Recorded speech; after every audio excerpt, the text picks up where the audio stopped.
Alright, what's going on, guys? Trev back again, here to bring you another video. This one's going to be doing another Walking Dead video leading up to the 12th episode for The Walking Dead Season 8. In this one first, we're going to give our thoughts on whether or not we think the Red-Eyed Rick sequence could be Rick after he has possibly been stabbed by a contaminated or infected Walker blood weapon.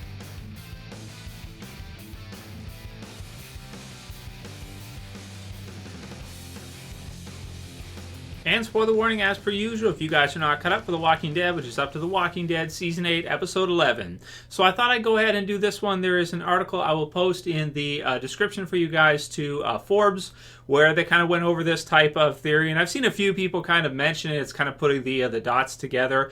So it's kind of cool, and it relates back to the scene we saw in the mid-season premiere for The Walking Dead Season 8, where we see Rick and he's laying against the tree that has the stained glass kind of, I want to say, they're not windows, but they're like these stained glass things on the tree. Now, why would anyone put those on a tree? I don't know. But they're there. You have Rick, he's kind of laying down. You see him with his red eyes. And we also saw it in the premiere for The Walking Dead Season 8 as well, too, where he's got the red all around his eyes, and he's like out of it, he's coming and going, this kind of thing. Originally this season, we thought that was probably the same kind of sequence as when we saw him in kind of the dream state, where you see Judith, you see him wake up out of the bed and he's got the beard and everything. You guys remember this?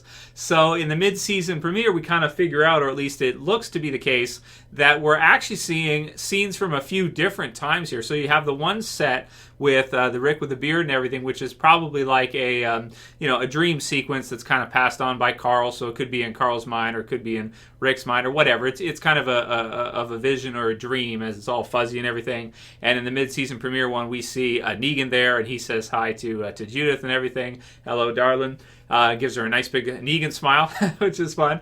But then there's also the Rick one, too, in the mid-season premiere, which I did a breakdown video on, and I showed you guys the pictures, where Rick has something in his hand. It looks like a knife. Like, it looks like a pretty brutal, good-sized knife. Now, up until episode 11, we knew that was probably something we were going to see, but now we're starting to see kind of the pieces of that puzzle really come together. And you're starting to see the Saviors explain that they don't have that much ammunition left. They've basically wasted all clearing out the zombies that had the herd that had packed them into the sanctuary. They had to waste a lot of ammo to get out, and they don't have that much left. So as a result, they got to switch to hand-to-hand weapons, which is awesome for us, because we get to see hand-to-hand combat, with knives, butcher knives, bats, and all this other kind of crazy stuff, which is, that's exciting to see, right? All out war, and they're using, hand-to-hand type of weapons here. But in the scene when we see Rick against this tree, and he's got the red eyes, and he looks out of it, does that look to you guys like he possibly has been stabbed through the hand by a knife that's been kind of, and there's even some savers we can even see in the preview, and they're stabbing the knives into these zombies. They're getting them all gooey with all the walker guts and everything, and doing that. Now, whether or not it will be kind of similar to the comics, you see in the comic version, and this is spoilers again, he gets shot by a bolt, but the bolt is not actually contaminated with the zombie blood or the zombie guts. So when Rick gets shot by it, we are led to believe that he's going to die. Like, that's it for Rick. Rick is dead. It's kind of a fake. It's a dumpster situation in the comic series. But then he doesn't die. Rick doesn't die from that. He survives on, and this would be in season 9 or something, if you want to say equivalent, if they were to do exactly the same thing. And then we find out after that, okay, the bolt that he was shot with, the arrow, if you layman terms, the arrow that he was shot with was not actually contaminated, so it didn't kill him, whereas you have other survivors that do actually die from knife stab wounds and things like that. So I think what it's really going to say in the TV series, or what we're seeing here, because I don't think that if Rick does become infected by one of the dirty weapons, one of the contaminated weapons, I don't think he will die as a result of it. I think more what we'll probably see happen is he'll probably go into this hallucinogenic state where he's really out of it. He's got blood loss. He's infected. He's got to fight it off. We're seeing, and that also makes perfect sense as to why they're including these kind of dream sequences and this Red Eye Rick part out of chronological order, because really, when you think about somebody in that kind of state where they're poisoned, their body is fighting it off, and they're in kind of like a half half conscious, half coma type of state where they're just in and out, like they're dreaming. They don't know what's reality, what's not. They don't know where they are. They're just totally out of it because they're just fighting off this brutal infection to the point where even their brain is like, underpowered. It's not getting enough flow and everything because literally their body is trying to reject and fight off, whether it be a virus or infection, brutal bacteria, whatever it is. That being the case. So, I really like this idea. I really like this theory, and we're starting to see pieces of this puzzle come together now. Granted, we still have a good number of episodes to the finale, but I could really see, maybe not in episode 12, but, as we get closer to the finale, maybe in episode 15 or close to 16, something like that, somebody stab Rick with a knife or something, and then him, his body become infected or something of the sort as a result of that happening. So that could be a really exciting, setup if that's what they go for in this finale. If that's what we see them actually do, that would be really crazy. That would be really crazy. But it would also fit so perfectly with him coming in and out of consciousness, with these dream sequences, because he'll be in a sort of out of it type of hallucinogenic dream state where he doesn't know what's reality and what's not. And could also fit in with the red-eyed Rick. They're just the red-eyed, everything. Like, him looking like he's sick. So he's not just, beaten up and kind of, let's say broken down after the battle, but he's actually like poisoned by this gunk or whatever it is, and then his body has to try to fight it off. Whether or not the knife that goes into it will actually be gutted up, we'll have to see, and whether or not the guts trick in the TV series version actually works 100%, we'll also have to see.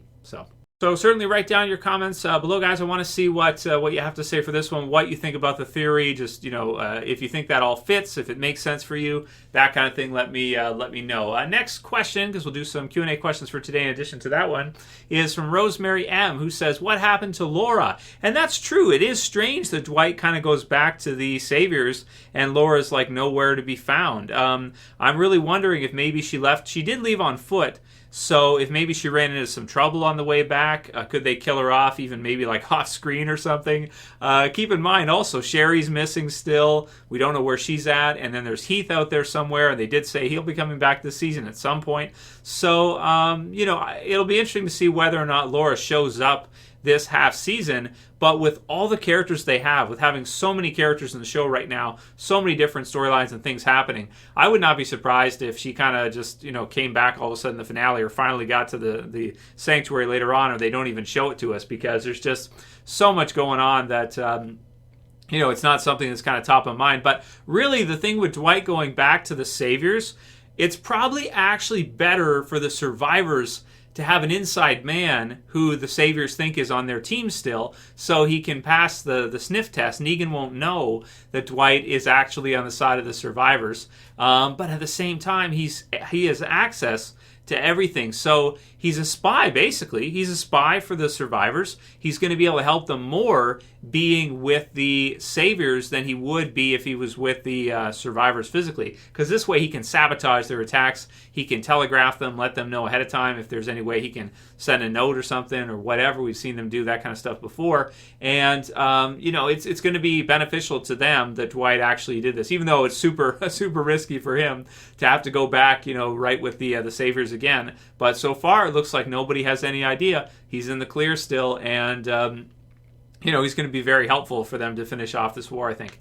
Jay Morris says, does it seem maybe like Tara was vouching for Dwight at the end? And I think with Darrow, when Darrow was chewing her out, right? So I think she was mainly trying to save her own hide. But at the same time, if Dwight does survive out this part and the Saviors don't find out and kill him or something, I think Tara will let him live. That's my prediction. I think that after this kind of close scenario where she almost killed him and it was close, and then he still backed up the survivors, even though she tried to kill him, I think now she'll give him the nod. He's done quite a bit for them, and he's done even more now, helping that group get through to the hilltop unscathed and not having to fight off those Saviors on the way there. I think that Tara will forgive him, and she'll let him through. I mean, she kind of has to. After what he did there, it was so good for the group, and it helped them out so much, including her. Saved her hide, too.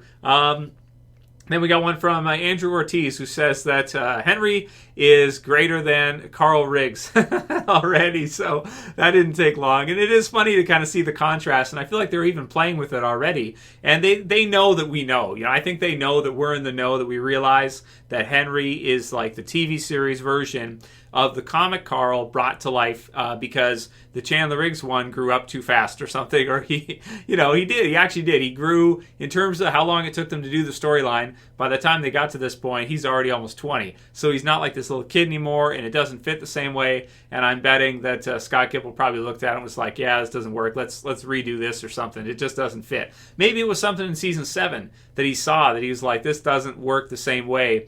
Probably the part where he comes out of the back of the van and he tries to kill Negan with the assault rifle, if you guys remember that. Maybe he watched that scene and he's like, this doesn't work the same way as it did in the comics. And if that's what he thought, he's right. It doesn't feel the same. It doesn't work the same way as seeing this little kid come out with an assault rifle and just start trying to mow guys down. See a 20-year-old come out, it's like it doesn't feel, or 18 or whatever he was when he did that, 17, whatever. It doesn't feel the same way as if you get like, someone at Henry's age and you do some of those parts with it. So whatever, it's cool. And, I think I'll probably end up, but then again, it's like I kind of feel bad because Chandler Riggs did such a great job and Carl was so many seasons. It's going to be difficult for Henry to kind of like, win the fans over more, even though he's super badass, so that's kind of cool. Raphaël Tremblay says, The Walking Dead changed the rule. There can be only, okay, this is racial, guys, so heads up. Brace your earmuffs, right? Earmuffs for snowflakes. There can be only one black person to, there can be only one doctor, so they killed Dr. Carson. That's true, right? So there was Denise, right? Then there was the other doctor who died, the first Dr. Carson, right? And then there's the second Dr. Carson who's now died because Sadiq has come on. So it really does start to look like as they introduce more doctors, they have to kill them off right away because there can only be one doctor. So I do like that one. That's a nice call out, man. And it's what it is, right? So it's Spanish. Superfly says, I feel little to no attachment towards most of the characters that are left. But Christ, can they kill off Tara already? I seriously hope she's one of the ones who bites the dust this season. She has become so unlikable and is the one character I can absolutely do without. And a lot of people have been calling for Tara to be killed off. We'll have to see. They've already killed off Carl in this mid-season finale. I don't know if you need to do that. But she could be a big death near the end of this season. She could be one of the ones. I'll probably do death predictions pretty soon, but I'm still thinking like Tobin. Tobin would be a good one to be killed off in this kind of final battle, and maybe Tara would too. So we'll have to see how that goes. Jacob Schmier Durman says, this episode was just kind of meh, but damn, next week looks good. And that's true, man. Episode 12 looks amazing, man. I really want to say it really does look good. You got everybody in it. It just looks awesome. So, I liked episode 11. I thought it was good. I thought it was fine. And then I did the video, if you guys missed it, I did a fun video on Tuesday. Was it Tuesday? Yeah, Tuesday release, yesterday. Just kind of combating trolls and stuff and, talking so much crap and stuff. So it's what it is. Anyway, you can watch that if you want to see if you didn't see it. The Walking Dad says, I think the new doctor might be shady. And so, I don't know, from what I've seen so far from Sadiq, to me, he seems totally trustworthy. One of Rick's fears, probably in the beginning, was probably that he could be a spy for the Saviors, and rightfully so. And that's true that for Carl Riggs to kind of take him in as part of the group during All Out War is. That's a bit tricky, man. You would think that Rick would be like, not right now. We would take him in, but this is all out war. We can't do this right now because you can't trust him right now. We don't know him. We don't know, how he survived all this time, and he could be kind of an inside man. But personally, could he be a Dwight for the other side? I don't think so, because he probably would have, like, when they were all in the sewer, he probably would have, like, climbed up and been like, they're down here, like something like that. And then, it would have been it for them. It would have been all been over. So I tend to think he's probably not. And at that moment, it's not like they really had any choice. They couldn't do anything. I mean, he was, they were just barely getting by at that time. Donna Ellard says, Trev Q&A, what if the key actually turns out to be Rick finding out about Eugene making bullets and he or they head there? Thus, the key to winning the war. Also, just as a reminder, at the end of the season, or at the end of season 6, Eugene gave Rick the paper of a location and instructions for making bullets. Hell yeah, keep up the vids. So that's a great comment from Donna, and I think we'll end off with that one. That could be it. Maybe Eugene is the key, and the key to winning this whole thing is to get Eugene. So I like that comment a lot. That's a really good one, and I think you're probably right. I think that's probably what we'll see. The landscape looks right. The landscape of where you see Rick going and where Eugene should be at a factory, it looks correct. So that could be interesting. So I hope that is what we see, and I hope we see a confrontation between Rick and Eugene pretty soon. That'd be pretty awesome. If you guys like this video, as per usual, please thumb it up below. Check out the rant video yesterday if you guys didn't see it. And, if you're new and you want to subscribe to the channel, I would appreciate it, and you can do it. You can subscribe at the bottom left. That's it for this one. I'll see you guys again soon for another video. As always, it's Trev, and I'm saying peace. Later, guys. See you soon.